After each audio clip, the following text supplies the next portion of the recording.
Un regard biblique sur l'histoire du Québec. Voici le thème que nous aborderons à l'émission La Parole vivante.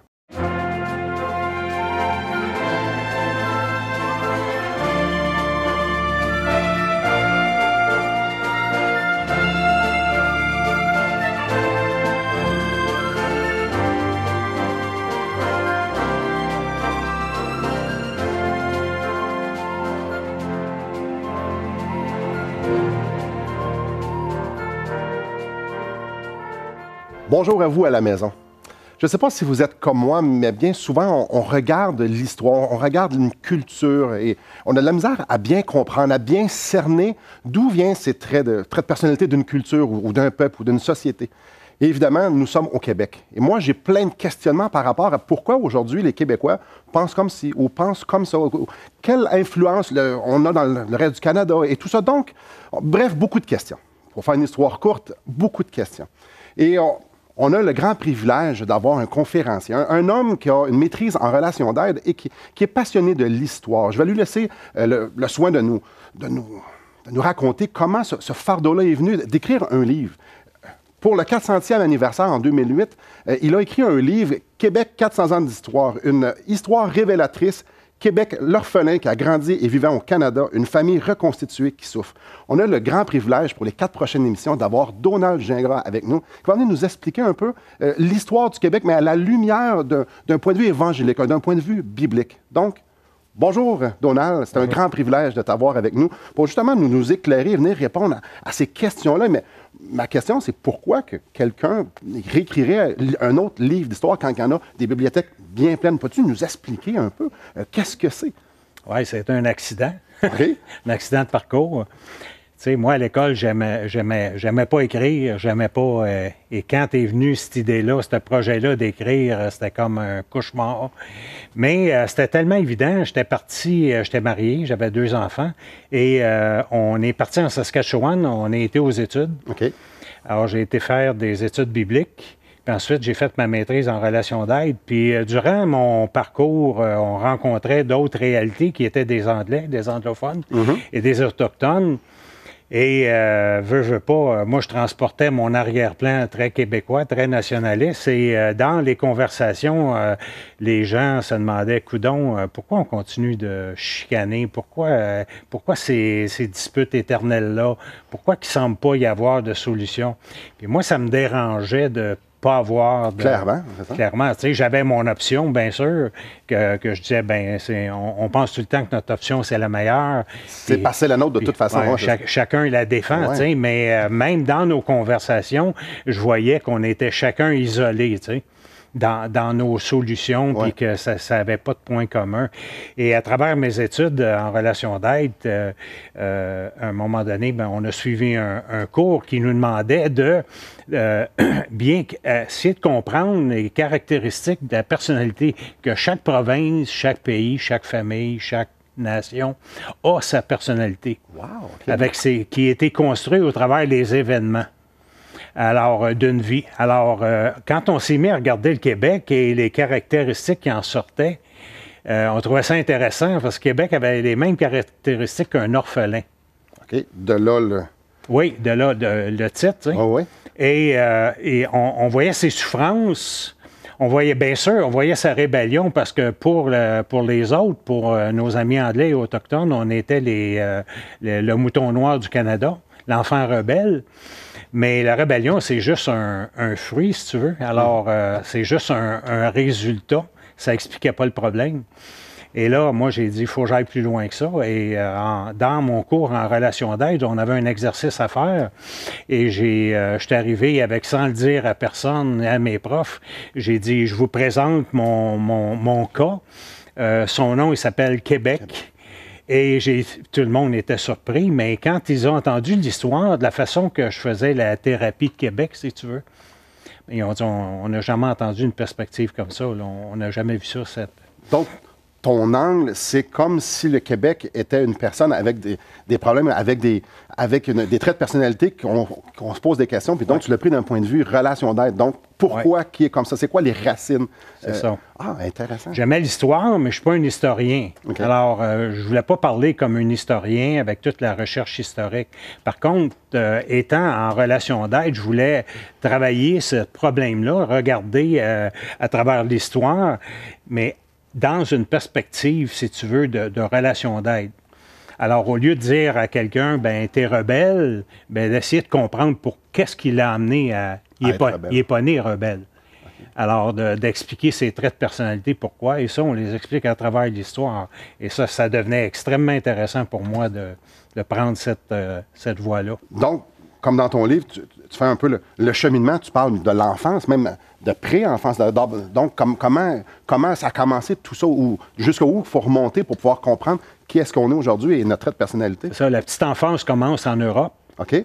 Puis à un moment donné, ben, le conseiller dans le livre qui parle à Québec, il dit « Comment vous avez vécu ça, les batailles avec les Anglais? » Il dit « Tu sais, le conseiller, il dit « Nous autres, là, il parle à son psy, il dit « On n'a pas appris à chicaner contre les Anglais au Canada. Là. Il dit, ça vient de l'Europe. » Ça n'a pas commencé ces plans d'Abraham, là. Fait que là, le conseiller, il dit, « Hey, raconte-moi ça. Comment? » Il dit, depuis l'an 1000 jusqu'à 1500, on vivait dans la cour européenne. Ouais. Et il dit, si vous vous souvenez, avec Jeanne d'Arc, qui a renvoyé les Anglais chez eux et d'autres, les multiples batailles contre anglophones, francophones. Alors, nous, on a vécu, on a transporté, si vous voulez, dans ces 500 années-là, 500 années de bataille contre les Anglais où on était en compétition pour l'hégémonie et l'économie mondiale. Donc, c'était qui entre la France, l'Espagne et les différents pays qui serait le plus prospère. Alors, tout était une question de compétition, tout était une question d'économie, tout était une question aussi, il y avait non seulement la compétition contre les Anglais qui a fait naître le conflit anglais-français, mais aussi il y avait tout l'aspect de l'intolérance religieuse. Par exemple, le problème entre le mouvement de Luther, Calvin, les Huguenots, qui étaient les chrétiens qui vivaient de la parole de Dieu. Alors, eux, ils transportaient ça. Et c'est toutes des choses, si tu veux, qui sont venues alimenter nos croyances. Le fait qu'on doit arrêter de se battre contre les Anglais, on doit arrêter, c'est-à-dire que les Anglais sont des ennemis, ceux qui n'ont pas la même religion que nous, c'est des ennemis, donc ça a donné naissance aux batailles entre le catholicisme, le protestantisme. Donc ça remonte à très, très loin, ce bagage-là, on remonte jusqu'à, tu parlais de 1000, 1500, un bagage où est-ce qu'il y a de l'animosité entre, pour la religion, la politique, la prospérité. Je vous laisse en haleine. On va arrêter pour une pause, mais après, on retourne justement pour continuer à comprendre pour comment notre personnalité en tant que Québécois a été formée justement par cette histoire-là qui nous précède. Donc, on se revoit après la pause. Donc, l'animosité entre les catholiques et les protestants, ça fait partie de notre ADN en tant que Québécois, clairement. C'est ça.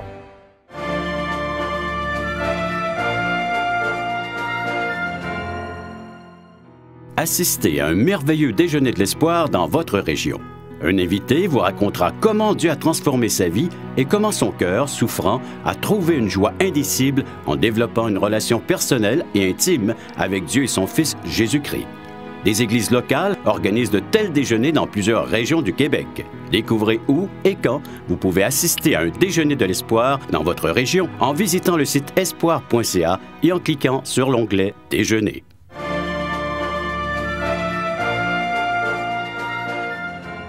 Donc, comment s'est forgée notre personnalité de Québécois? On a vu avant la pause que on remonte jusqu'à l'an 1000, pour bien comprendre les conflits qu'il y avait entre catholicisme, protestantisme et tout ça. Donc, Donald, peux-tu nous donner des exemples justement de ces genres de conflits-là qu'il y avait dans ce temps-là? Alors, dans notre petite enfance, on va adopter des traits de personnalité de notre famille. Alors, la famille disait que même on faisait beaucoup de farces, beaucoup de avec les Anglais. Les Anglais, c'est nos éternels ennemis. Puis c'était même un sujet qui était encouragé par les parents. Et aussi, on s'apercevait que tous ceux qui pensaient pas comme nous au niveau religion, OK? Ça marchait pas, hein? Ça marchait pas. Ça marchait Au pas. niveau de la langue non plus. Fait que l'histoire de la langue, de la religion, ça date pas de M. Lévesque, M. Parizeau. L'idée de nous contre vous, Alors, ça date de pas mal plus loin que ça. Ça date de tout. C'est tout notre arrière-plan OK. historique. Là. Ça date de notre petite enfance en Europe. Ensuite, dans le temps, c'était le catholicisme. Alors, si tu te souviens un peu dans ton histoire, la France, c'était l'enfant chéri du catholicisme. Clairement. OK? Même qu'ils ont obtenu un bail spécial du pape, une bulle. Le pape mettait son droit de veto.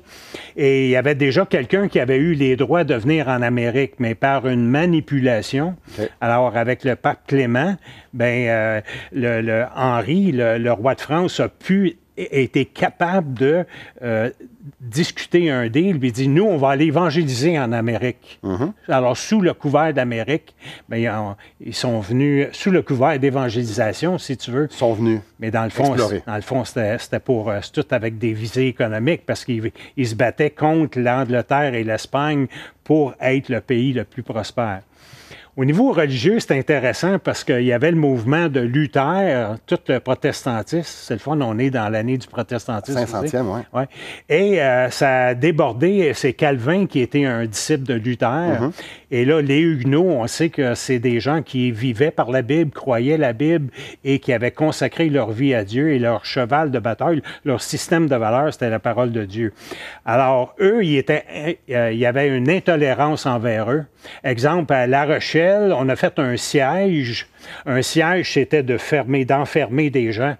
Il y avait 25 000 personnes qui sont mortes à cause d'un siège parce qu'ils ne croyaient pas, parce qu'ils n'étaient pas catholiques. Des protestants. Oui, c'est ça. Donc, il y a 25 000 protestants qui se sont fait encercler par des catholiques, Oui. puis sont tous morts. Oui, le cardinal Richelieu, on savait que le roi et l'Église cohabitaient pour diriger l'État. Alors, le cardinal Richelieu a dit au roi, regarde, nous, on va faire des escouades, des squats. Et là, les gens qui sont trop religieux, on va envoyer des soldats vivre chez eux. Et s'ils ne veulent pas se soumettre à envoyer leurs enfants à l'Église catholique, à ce moment-là, on va enlever leurs enfants. Et eux étaient nourris, ils vivaient chez les citoyens, au point qu'il y a eu 200 000 Huguenots qui ont quitté la France. Puis la France est obligée de passer un décret qu'ils n'ont plus le droit de quitter parce que eux autres, c'était les experts au niveau commerce, au niveau business. Navigation au niveau, aussi. Ouais. Navigation, c'était des gens extraordinairement doués et que Dieu donnait beaucoup de prospérité. Et quand ils ont commencé à quitter la France, là, le pays commençait à vivre des problèmes majeurs. Alors, non seulement ils disaient, on ne veut plus vous tolérer, mais on ne veut plus vous avoir, mais on vous empêche de sortir. Donc, on vous aime pas, Oui. on veut vous tuer, Oui. mais il y a un édit, on veut vous garder parce que vous êtes prospère. Oui. Ça devait faire un genre de drôle de mélange, ça. C'est intéressant parce qu'on retrace même dans l'histoire de beaucoup de gens qui sont partis rejoindre la flotte en Angleterre. Puis vu qu'ils étaient comme tu disais tantôt, des bons marins. Hein? Des bons marins, très bons navigateurs, ils ont dirigé des bateaux pour la conquête de 1760. Quand même. Des Français avec les Anglais. C'était Pour comme combattre contre les Français. Oui, c'était comme le boomerang qui est revenu. Okay. Alors, ils ont été éjectés de la France pour de l'intolérance religieuse. Ils ont joint les Anglais. Ils sont venus battre la Nouvelle-France pour donner possession aux Anglais. L'histoire est tellement drôle des fois, tellement subtile que... Alors, tout ça, c'est sûr qu'on a transporté ces valeurs-là en Amérique. Alors, l'intolérance religieuse, la compétition contre les Anglais. Et quand on a voulu se rendre en Amérique, même sur les bateaux, les navigateurs qui étaient des Huguenots amenaient des croyants Huguenots. Et les catholiques n'aimaient pas ça. Même les livres d'histoire disent que les Huguenots chantaient des psaumes sur le bateau, puis ça faisait de la compétition avec... Parce que le but, c'était pour les catholiques, c'était de venir évangéliser la Nouvelle-France, de venir évangéliser, de venir se faire comme un genre de propriété ici, c'est ce qui était mentionné. Et là, il y a des Huguenots qui sont des protestants qui... Donc, la guerre ou le conflit, l'animosité qu'il y avait en France, c'est comme transporté ici, parce qu'il y avait des Huguenots et des catholiques ici encore. Oui. Même, il n'y a pas eu de laps de temps. Sur le bateau, ça s'est continué. Donc, l'animosité entre les catholiques et les protestants, ça fait partie de notre ADN en tant que Québécois, clairement. C'est ça. C'est ça. Puis, rendu en Amérique, bien là, c'était la bataille à savoir qui était le premier, les Anglais ils disaient c'est nous qui avons été les premiers qui ont découvert l'Amérique. Les Français disaient non, c'est nous. Et finalement, ben, ils n'ont jamais demandé la permission aux Anglais de savoir c'était qui, aux Autochtones qui étaient les premiers. C'est ridicule de voir comment que les gens se battaient pour des choses finalement qui étaient inappropriées. Tu sais. Wow! Imaginez. Ça, c'est notre histoire à nous. C'est votre histoire à vous, à moi. Une histoire d'animosité, une histoire d'incompréhension, d'intolérance et qui laisse des marques. Et probablement, assurément, au fil de l'émission, on va découvrir un peu c'est quoi les marques que ça a pu laisser. Mais on va continuer aussi dans ce récit d'histoire-là pour bien se comprendre. Après la pause, je vous invite à nous rejoindre. Mais avant, peut-être vous avez des questions. Peut-être vous aimeriez avoir des interrogations par rapport à la Bible, par rapport à l'histoire. J'aimerais vous inviter à nous appeler au 1-877-L'Espoir, 1-877-537-7647 ou encore de visiter notre site Web. Ça va nous faire plaisir de vous répondre à vos courriels si vous nous en faites mention. Donc, on se revoit après la pause. Vous voyez toutes les sources de conflits, on les retrouve là-dedans. On les trouve, ça a originé là, ça a commencé là. Et les conflits linguistiques, conflits religieux, conflits sociaux, l'intolérance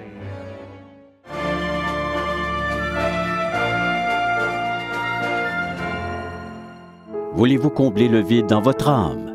Avez-vous soif d'une sérénité intérieure? La souffrance de votre cœur vous lasse-t-elle?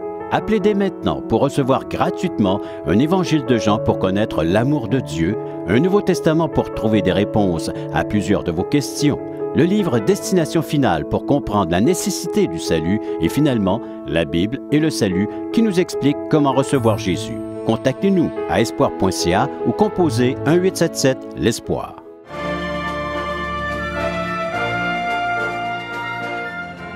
Comme vous savez, notre personnalité est souvent formée dans notre petite enfance. Et c'est ce qu'on a vu aujourd'hui, la petite enfance du Québec. Comment ça a forgé notre identité. Et Donald, j'aimerais ça que tu puisses nous expliquer un peu qu'est-ce que tu as appris de la petite enfance, justement, de cette période de 1000 à 1500. Qu'est-ce que tu as appris par rapport à cette personnalité-là qui a été forgée là? Alors, la mère patrie, elle nous a envoyé où on se situe, elle nous a envoyé en Europe pour construire notre futur. Ce qu'elle disait. Oui. OK? Alors, ça, c'était bien qu'une mère patrie se préoccupe de ses enfants, mais qu'est-ce qu'on transportait, nous, comme enfants? C'était quoi les valeurs qu'on avait apprises dans la famille? La valeur, c'est un esprit de compétition à tout prix. Donc, le marché mondial, ça nous appartient, ça n'appartient pas aux autres. Puis ça avait été nourri avec des batailles comme du style celle de Jeanne d'Arc, qui a repoussé les Anglais. Aussi, l'intolérance religieuse. Ceux qui ne pensent pas comme nous, ceux qui ne croient pas comme nous sont mis de côté. Ceux qui ne parlent pas notre langue sont mis de côté. Alors, on est arrivé avec ce système de valeurs-là. Et pour nous, en Amérique, on ajoutait un potentiel économique et on se disait, la vie va marcher pour nous si on garde nos valeurs. Parce que c'est ça qu'on a appris. Alors, on est arrivé avec tout cet aspect de...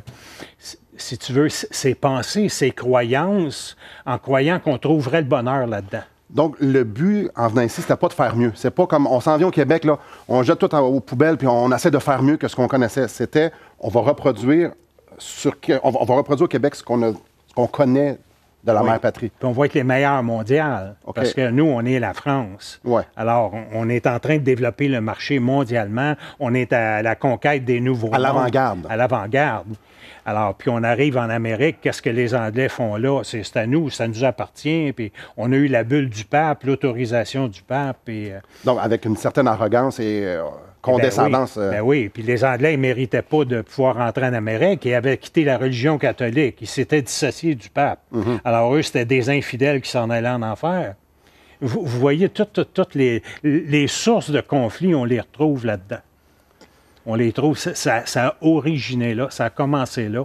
Et les conflits linguistiques, conflits religieux, conflits sociaux, l'intolérance et on transporte ça encore aujourd'hui. On va pouvoir le voir dans quelques émissions, comment qu'aujourd'hui on est encore intolérant et comment on est dans ces différents points de vue-là. C'est assez intéressant de voir comment ça nous marque encore aujourd'hui. Ma question, c'est, les gens qui sont arrivés ici, est-ce que c'était la même philosophie pour les catholiques que les Huguenots? Parce qu'on a vu sur le bateau, ceux qui sont venus dans la Nouvelle-France, il y avait les Huguenots et les catholiques. Est-ce que les deux avaient la même philosophie?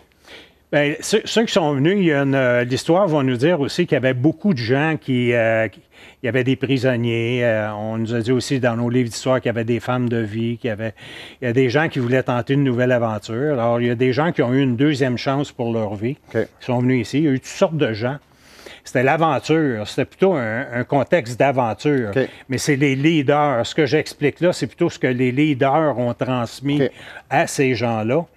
Et pour survivre, bien, on arrivait en Amérique avec l'idée que si on fonctionne dans notre langue, dans nos croyances, on va survivre. Alors, il n'était pas question de passer vers le protestant, du catholicisme au protestantisme, du français à l'anglais. Alors, on a transporté nos batailles. Et rendu en Amérique, bien, c'est ça. Les systèmes pour lesquels, qui étaient pour nous apporter notre futur, parce qu'on a eu du succès avec l'Église catholique. On était la mère chérie, le pays chéri par le catholicisme. On était un pays très fort au niveau économique. Alors, nous, on avait l'arrogance de notre succès. Alors, on a transporté ça en Nouvelle-France.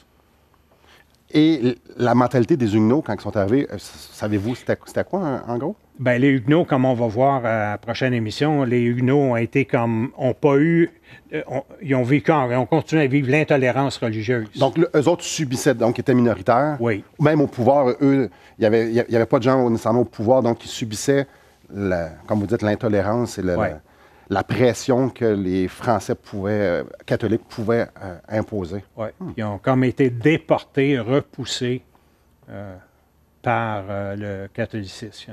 Ils ont été éjectés, si vous voulez. Super intéressant. Je ne sais pas si vous êtes comme moi à la maison, fasciné un peu de cette histoire-là. Souvent, moi, j'ai grandi à l'école, on m'a appris l'histoire du Québec, mais c'était avec des livres que c'était les catholiques qui avaient écrits. Donc, moi, le mot Huguenot, je ne connaissais pas vraiment ça, parce que ça ne fait pas partie des livres d'histoire. Mais lorsqu'on commence à étudier, on commence à regarder les livres d'histoire, on dit « Wow, attends un petit peu, là, il y avait des protestants aussi. » Donc, la colonisation du Québec s'est faite par des catholiques et par des protestants. Donc, comment cohabitait tout ça? Si ça vous fascine, si vous aussi, vous êtes « Ouais, c'est... » Comment ça cohabitait? Notre frère ici, notre ami, notre frère Donald Gingras, a écrit un livre justement sur le sujet. Et là, durant les émissions, on couvre, on flatte un peu le sujet, mais dans son livre, il est beaucoup plus en profondeur justement d'aller comprendre comment s'est forgée notre personnalité, comment ils ont cohabité, qu'est-ce qui s'est passé, c'était quoi les interactions, comment le conflit a dégénéré. Oui, on va y toucher pendant les prochaines émissions, mais si vous voulez davantage, je vous invite à vous procurer le livre. Et vous pouvez vous procurer le livre en nous appelant au 1-877-L'Espoir, 1-877-537-7647, ou encore de visiter notre site web et de communiquer au travers de notre site web. Et ça va nous faire plaisir de pouvoir vous répondre et de pouvoir vous l'envoyer. Donc, après la pause, on va terminer l'émission justement en regardant comment ces effets-là ont pu avoir sur nous, même encore aujourd'hui. Donc, on se revoit après la pause. Pour venir en Amérique, ça a été la christianisation, l'évangélisation des Autochtones. Oui. Oui, mais c'était le prétexte. Oui. Parce que dans le fond, les visées étaient économiques.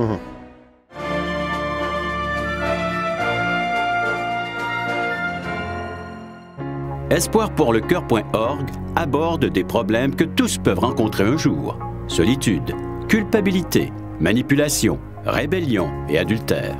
Chaque problème est clairement défini avec ses symptômes et ses caractéristiques. Des pistes de solutions sont données. Le but du site espoirpourlecoeur.org est d'encourager les chrétiens à s'entraider. Pour participer à l'une de nos conférences, consultez notre site espoirpourlecoeur.org.